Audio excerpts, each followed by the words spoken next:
नमस्कार, मी Rajratna Jondhale. Top news मराठीमध्ये आपलं स्वागत. एक नजर स्पीड न्यूजवर. राज्यसभेत आजपासून निवडणूक प्रणालीवर होणार चर्चा. 11 डिसेंबरपर्यंत राज्यसभेत चालणार चर्चा. SIR, ओटचोरी आणि निवडणूक आयोगाची निपक्षता या विषयावर चर्चा होणार. उपमुख्यमंत्री अजित पवार आज दिल्ली दौऱ्यावर जाणार असल्याची शक्यता.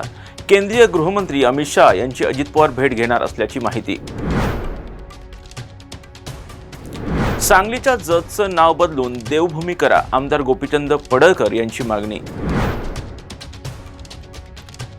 संतोष देशमुख हत्या प्रकरणातील फरार आरोपी कृष्ण आंधळे आता सापडणार नाही. बीडचे आमदार संदीप क्षीरसागर यांचा मोठा दावा. संतोष देशमुख हत्या प्रकरणाला 1 वर्ष पूर्ण.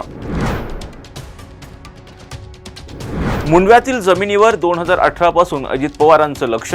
सामाजिक कार्यकर्त्या अंजली दमानिया यांचा दावा. बोगस मतदारांमुळेच अब्दुल सत्तार यांचा विजय झाला. माजी केंद्रीय राज्यमंत्री रावसाहेब दानवे पाटील यांची टीका. जरांगे पाटलांनी नार्को टेस्टचा अर्ज केला तसा धनंजय मुंडेंनी करावा. भाजप आमदार सुरेश धस यांची मागणी. पुणे शहराच्या सुरळीत पाणी पुरवठ्यासाठी जलसंपदा विभाग सज्ज. जलसंपदा मंत्री राधाकृष्ण विखे पाटील यांची विधान परिषदेत माहिती. 13 डिसेंबर ते 21 डिसेंबर पर्यंत पुणे पुस्तक महोत्सवाचे आयोजन. फर्ग्युसन महाविद्यालयाच्या प्रांगणात रंगणार पुणे पुस्तक महोत्सव. अंबादास दानवेंनी दाखवलेल्या व्हिडिओची चौकशी करावी.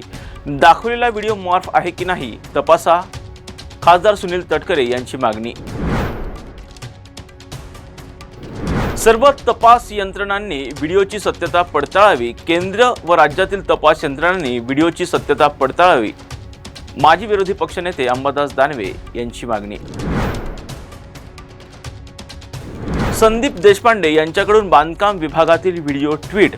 संपूर्ण सिस्टीमच खराब झाली असल्याचा संदीप देशपांडे यांचा आरोप. बांधकाम विभागातील 2 अधिकारी निलंबित. बांधकाम मंत्री शिवेंद्रराजे भोसले यांची माहिती. अंजली दमानिया यांच्याकडे पुरावे असल्यास चौकशी करा. आमदार रोहित पवार यांची मागणी. बिबट्यांचे हल्ले रोखण्यासाठी जंगलात 1 कोटींच्या शेळ्या सोडणार. वनमंत्री गणेश नाईक यांची माहिती.